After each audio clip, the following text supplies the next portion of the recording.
बाबा साहब डॉक्टर अंबेडकर ने जब अपनी शिक्षा शुरू की तो आप लोग जानते हैं कि जिस क्लासरूम में बच्चे पढ़ते थे उस क्लासरूम के कमरे के उसके बाहर, दरवाजे के बाहर बाबा साहब को बैठना पड़ता था। वहां जहां लोग अपने चप्पल जूते उतारते थे वहां से पढ़ते थे। लेकिन इस सब के बावजूद भी इतनी उच्च शिक्षा प्राप्त की कि जो लोग ऐशो आराम से पढ़ते थे, कमरे के भीतर पढ़ते थे, सम्मान से पढ़ते थे, आज उनका नाम कुछ अता पता कहीं नहीं मिलेगा। लेकिन ये धरती जब तक कायम रहेगी बाबा साहब का नाम कभी मिट नहीं सकेगा। जमाने में जब पढ़ने वाला कोई नहीं था, एक अछूत का बेटा पढ़ा और दुनिया में नाम किया और दुनिया ने भी सम्मानित किया। सिंबल ऑफ नॉलेज कहकर, ज्ञान का प्रतीक कहकर, जिन परिस्थितियों में उन्होंने उच्च से उच्च शिक्षा प्राप्त की। आज हम उन्हें भारत रत्न कहें, विश्व रत्न कहें, ये सारे शब्द उनके सामने छोटे हैं। तो मैं बहुजन समाज के यूं कहूं कि दलित समाज के 11 लाख संगठन हैं, पर 11 लाख ना हो, निश्चित रूप से लाखों की संख्या में तो संगठन है ही। अगर ये संगठन, इनमें से एक व्यक्ति, एक संगठन में से एक व्यक्ति ईमानदारी से समाज की परिस्थितियों, समाज की दिक्कतों, समाज के मुद्दों पर आकर साथ साथ कदम से कदम और कंधे से कंधा मिलाकर संघर्ष करें, लड़ें, उनकी दिक्कतों को दूर करने के लिए प्रयास करें, तो मैं दावे के साथ कह सकता हूं एक भी समस्या समाज के सामने रहेगी नहीं।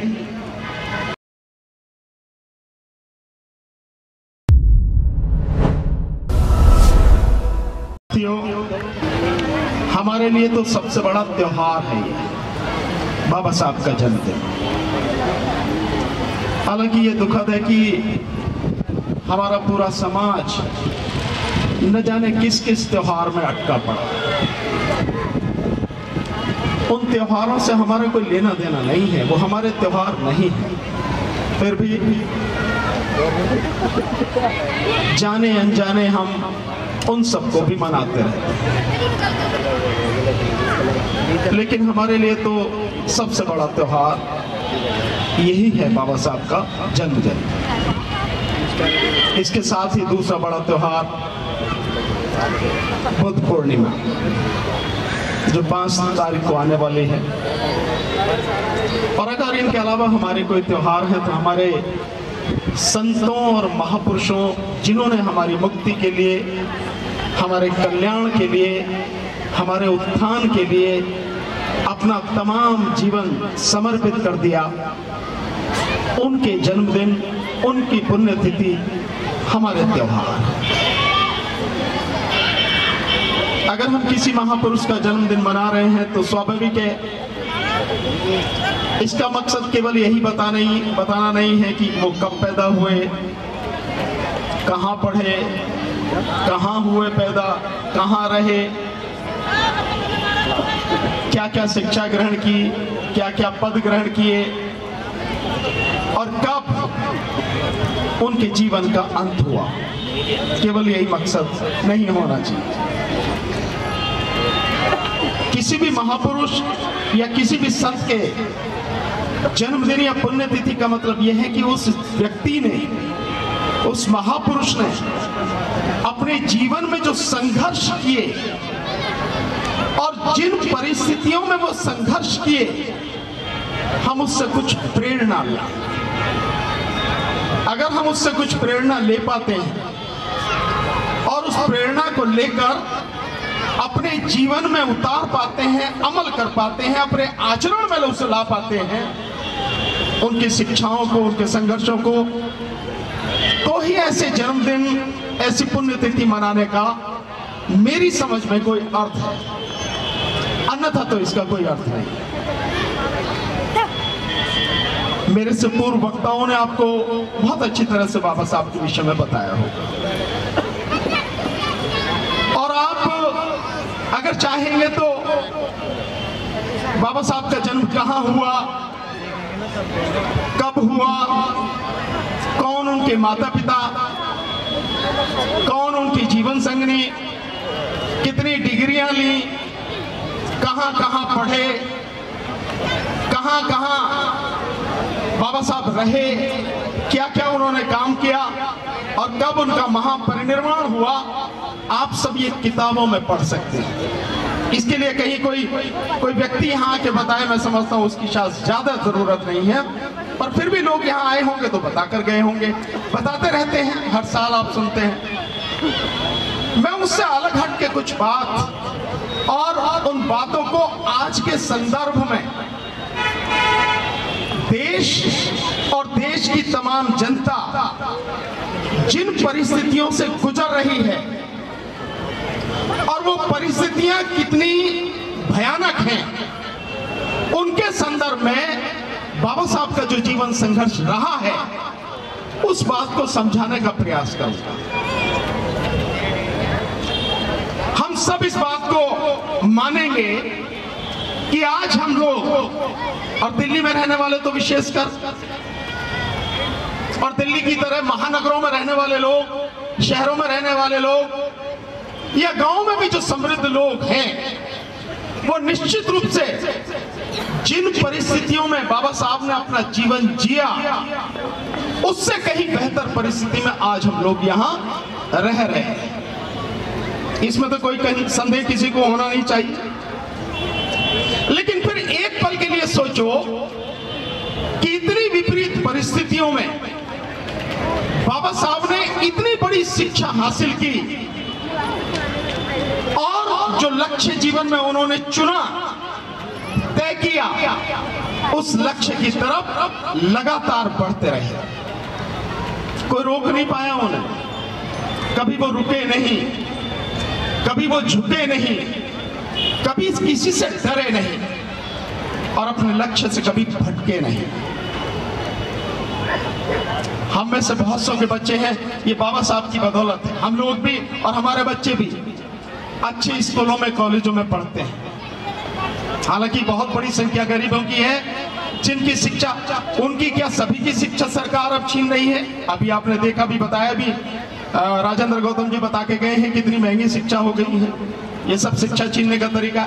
लेकिन बाबा साहब डॉक्टर अंबेडकर ने जब अपनी शिक्षा शुरू की तो आप लोग जानते हैं कि जिस क्लासरूम में बच्चे पढ़ते थे उस क्लासरूम के कमरे के उसके बाहर, दरवाजे के बाहर बाबा साहब को बैठना पड़ता था।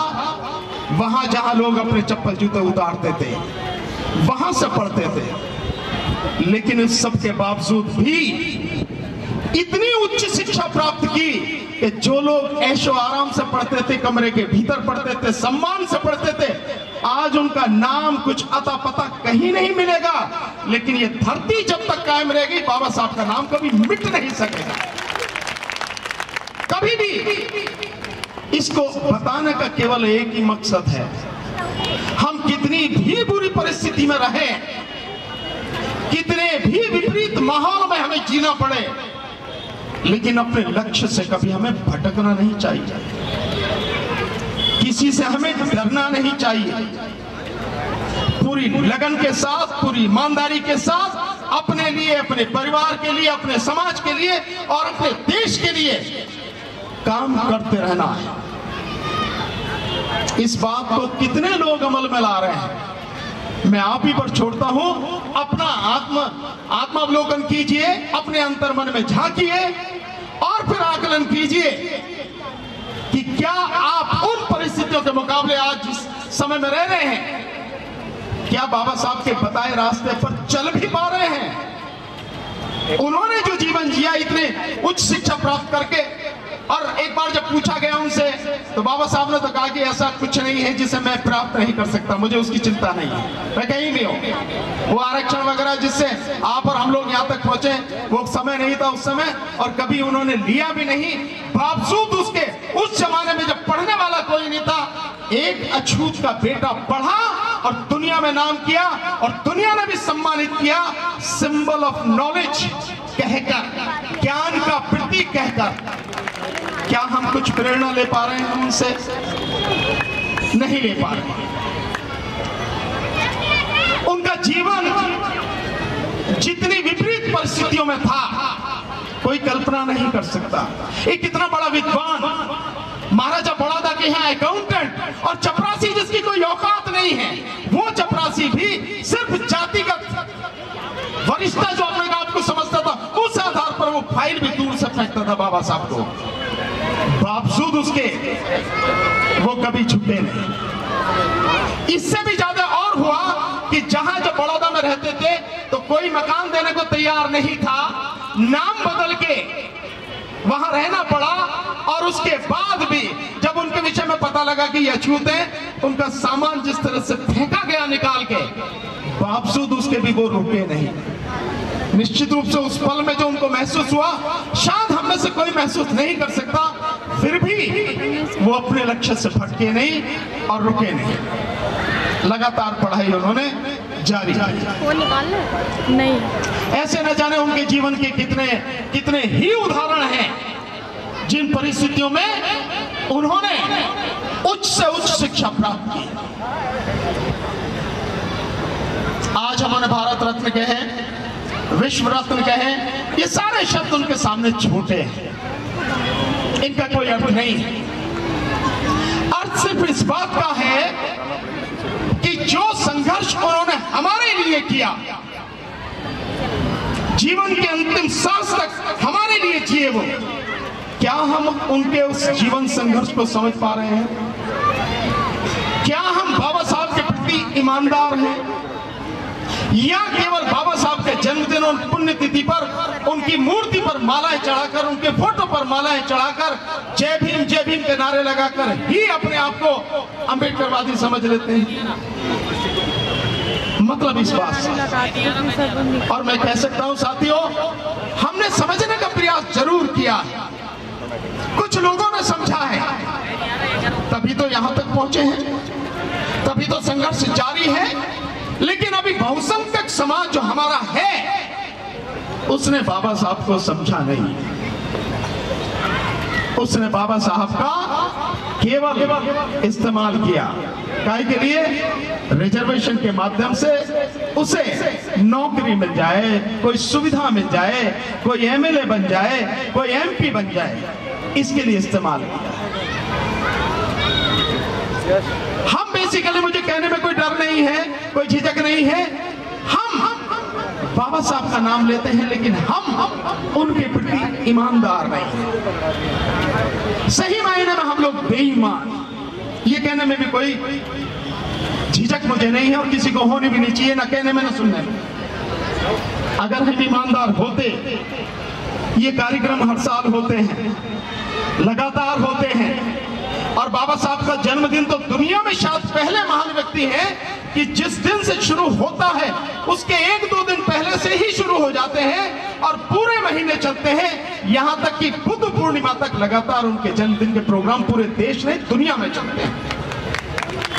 ऐसे अकेले महापुरुष है बाबा साहब, लेकिन फिर भी हम उनसे कुछ सीख नहीं पाए। अगर सीखते तो ये देश कब का बौद्ध हो गया होता, बौद्धों का देश हो गया होता है, कब का?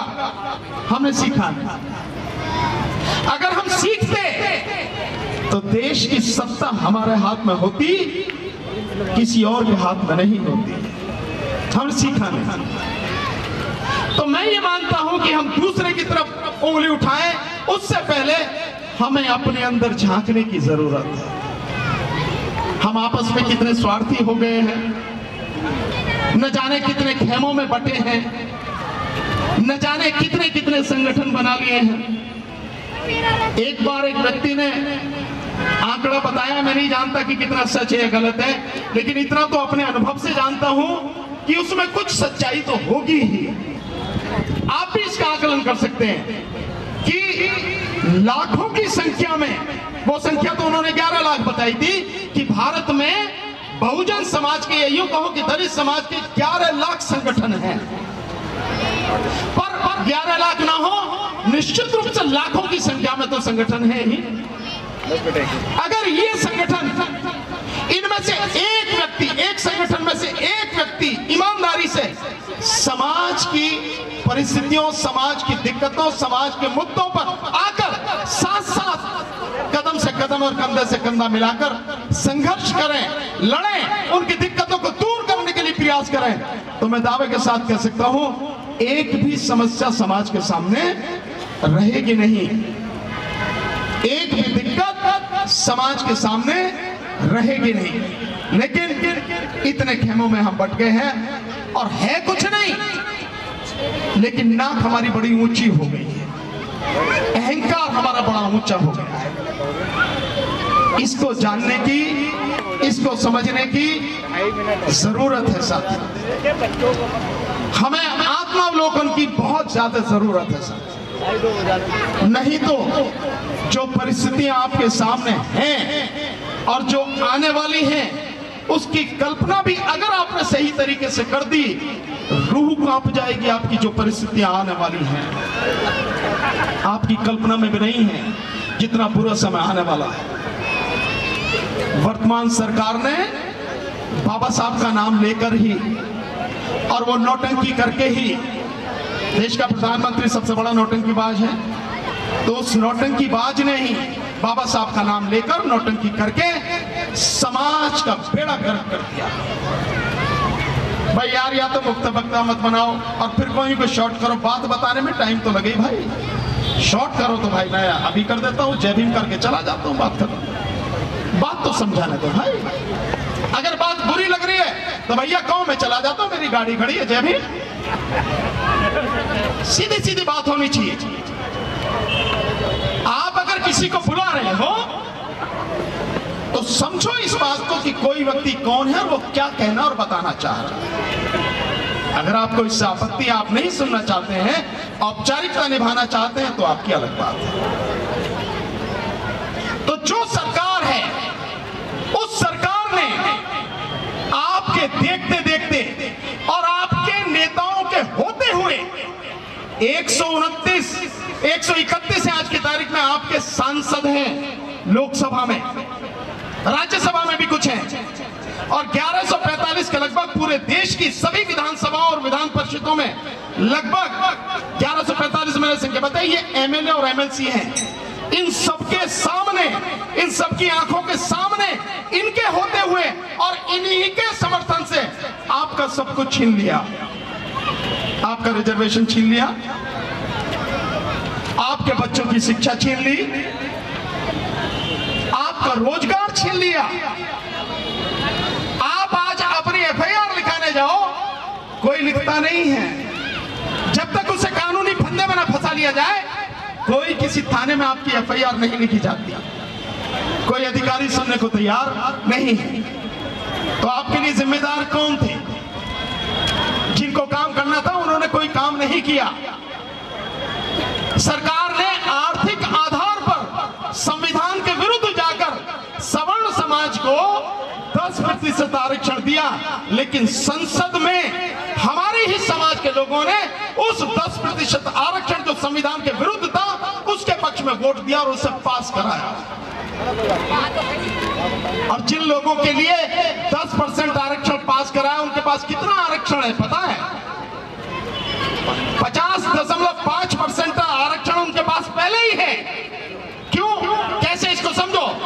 15% एससी का आरक्षण, 7.5% एसटी का आरक्षण, 22.5% हो गया, और 27% ओबीसी का आरक्षण, 49.5% हो गया। तो 50.5 यानी 50.5% किसके पास है? सवर्णों के पास। और ये 10% आर्थिक आधार पर और मिल गया। और सुप्रीम कोर्ट ने भी कह दिया हाँ ये बिल्कुल सही है। वो सुप्रीम कोर्ट जो 4% आरक्षण जाटों को नहीं दे सकी, उसने 10% उन्हीं सवर्णों को दे दिया जिनके पास में 50.5% पहले से ही आरक्षण है। ये स्थिति है आपके सामने। और हकीकत में जो आज की तारीख में आरक्षण आपके पास है, वैसे तो सब कुछ खत्म कर दिया, क्योंकि सब प्राइवेट किया जा रहा है। और प्राइवेट इसीलिए किया जा रहा है आपको कुछ न मिल पाए। जो ठेका प्रथा है इसीलिए है। काम आज भी सफाई का काम है तो हमारा भाई ही कर रहा सफाई, लेकिन उसके 25,000 रुपए लिए जाते हैं, दिए जाते मात्र उसको 10 या 12,000 रुपए हैं। बाकी जो है ठेकेदार और सरकार और अधिकारी मिलकर बांट लेते हैं। काम हम ही कर रहे हैं। इसी तरह से कॉन्ट्रैक्ट बेस पर रखे गए, तो हमारा आरक्षण सब कुछ खत्म कर दिया गया और हम सब मजे में सो रहे हैं। कहीं कोई संघर्ष आपका हमारा नजर नहीं आता। इसके साथ साथ और बहुत सी चीजें हैं। नोटबंदी की, आपको खाली कर दिया, रोजगार खत्म कर दिए, इंफॉर्मेशन आपको कहीं मिल नहीं सकती, मीडिया उसको गुलाम बना लिया। जो मेन स्ट्रीम मीडिया मोदी के तलवे चाटता है, आज की तारीख में ये स्थिति हो गई है। बोल नहीं सकता उसके खिलाफ, एक सवाल नहीं पूछ सकता। धीरे धीरे धीरे धीरे ये जो परिस्थिति बढ़ती चली जा रही है, ये सब तबाह कर देंगे अगर आप इस चीज को समझेंगे नहीं, बोलेंगे नहीं और इकट्ठे नहीं होंगे। तो 2-3 चीजें और आपके सामने रखूंगा, उसके बाद अपनी बात खत्म करूंगा। एक आपने सुना होगा,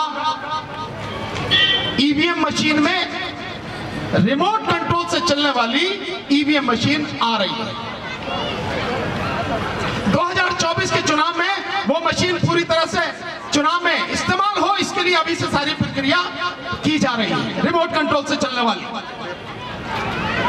अब आप देखिए कि जो आमने सामने आपकी आंखों के सामने जो मशीन है उसमें गड़बड़ी हो रही है, और अब रिपोर्ट आ रही है कि वीवीपैट में 37% वीवीपैट की मशीनें गड़बड़ हैं, यानी 6.5 लाख से ज्यादा वीवीपैट की मशीनें गड़बड़ हैं। एक बूथ पर एक इस्तेमाल होती है वीवीपैट की मशीन, तो 6.5 लाख बूथों पर 6.5 लाख बूथों पर जो मशीन है खराब है, वो मशीन इस्तेमाल हो रही है।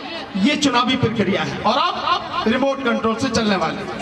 कहना यह है कि जो 2000-4000 किलोमीटर दूर बैठे हैं मजदूर, उनको वोट डालने के लिए अपने गांव, अपनी विधानसभा में न जाना पड़े, लोकसभा में न जाना पड़े, वहीं से बैठ के वो वोट डाल दें, इसलिए उस मशीन को लाया जा रहा। लेकिन मेरा एक सवाल है, पिछले 2 साल में 12 करोड़ प्रवासी मजदूरों की नौकरी चली गई, रोजगार चला गया। उनके रोजगार की चिंता नहीं है, लेकिन 6 करोड़ जो प्रवासी मजदूर हैं, उन्हें वोट डालने के लिए गांव न जाना पड़े, अपनी विधानसभा में न जाना पड़े, उनकी वोटों की परवाह है। क्यों? क्योंकि 6 करोड़ वोटों की बेईमानी की जा सकती ये है, और ईवीएम पर सब चुप बैठे हैं, कोई बोलने वाला नहीं। अब धीरे धीरे कभी कहीं से कोई बोलता, कभी कहीं से बोलता, सारे मिलके क्यों नहीं बोलते भाई? और अगर ईवीएम रहेगी तो आप बीजेपी 2024 के चुनाव में आएगी, और 2024 में आई, उसके बाद कुछ रहना नहीं है। 1 साल में सारी कहानी खत्म हो जानी है। मैं लिख के दे रहा हूं आपको, इसलिए लड़ने की जरूरत है साथ। और दूसरी बात जो मैं आपको बताना चाहता हूं साथी, सब लोग बताते हैं, समझाते हैं आपको, फिर भी मैं भी प्रयास करता हूं। बाबा साहब ने कहा था शिक्षित बनो। हम शिक्षित बने क्या? हाँ, पढ़े लिखे, हमारे पास डिग्रियां बहुत, नौकरी अच्छी मिल गई हमें, कुछ लोग कमा भी बढ़िया रहे हैं, पर शिक्षित नहीं बने। अगर हम शिक्षित बनते तो निश्चित रूप से जबरदस्त तरीके से आंदोलन कर रहे होते, सरकार को कब के उखाड़ के फेंक दिए होते हैं। हम पढ़ लिखे शिक्षित नहीं हुए, तो शिक्षित बनना जरूरी है। और जिस दिन आप शिक्षित बन जाओगे, उस दिन ऑर्गेनाइज हो जाओगे आप। यही कहा ना बाबा साहब ने, एजुकेट, ऑर्गेनाइज, देन एजिटेट, यही तो था उनका। शिक्षित बनो, संगठित रहो, संघर्ष करो। तो जिस दिन हम शिक्षित हो जाएंगे, उस दिन हम संगठित हो जाएंगे, और जिस दिन संगठित हो जाएंगे, इस चीज को समझ लेंगे, उस दिन हम आंदोलन करना शुरू कर देंगे। और जिस दिन आंदोलन करेंगे, हमारे सामने कोई टिकने वाला नहीं है। 2 अप्रैल सबको याद है ना, किसी लीडर ने उसको लीड नहीं किया, लेकिन 2 अप्रैल ने सुप्रीम कोर्ट को भी झुका दिया और इस देश की सरकार को भी झुका दिया। दोनों को अपने फैसले बदलने पड़े। तो ये है हमारी ताकत। और जिससे लोग घबराते हैं, जिसका नाम लेने से घबराते हैं, जिसे मैंने कहा अभी नौटंकी बाज, उस आदमी से डरपोक व्यक्ति मैंने देखा नहीं है कहीं भी। 3 आंदोलन गिनाता हूं, उससे उसका आकलन कर लीजिए। सीए एनआरसी का आंदोलन, इस समाज में, इस देश में मुस्लिम महिलाओं ने, बहनों ने, बच्चियों ने जितनी मजबूती से पूरे देश में आंदोलन किया, क्योंकि मैं हर जगह गया, मुझे एक एक चीज मालूम है। घुटनों पर ला दिया सरकार को। कानून लोकसभा में, राज्यसभा में पास भी करा लिया, राष्ट्रपति के साइन भी करा लिए, नोटिफिकेशन भी हो गया, लेकिन सरकार की औकात नहीं है, उसके गुर्दे में इतना दम नहीं है कि आज भी उसे लागू कर दे। यह है उस आंदोलन की ताकत। दूसरी ताकत जो आपने आंदोलन किया 2 अप्रैल वाला, सरकार भी झुकी, सुप्रीम कोर्ट भी झुकी, दोनों ने बदला। और तीसरा आंदोलन, किसान आंदोलन, जितने 13 महीने में घुटनों पर ला दिया, जिसमें हम 13 महीने लगातार साथ में रहे। अपनी शक्ति को पहचानो, बाबा साहब को सही तरीके से समझो साथियों, और उनको समझकर अपने जीवन में बदलाव लाओ। और जो रास्ते उन्होंने हमें बताए हैं, जो रास्ता हमें दिखाया है, उसकी तरफ अपना आचरण करो, तभी कुछ हमारा भला हो पाएगा। नमो बुद्धाय, जय भीम। अगर आपने अभी तक हमारा चैनल सब्सक्राइब नहीं किया है तो सब्सक्राइब करें और घंटी का बटन बिल्कुल भी दबाना ना भूलें, ताकि सभी लेटेस्ट खबरें पहुंच सकें आप पे सबसे पहले।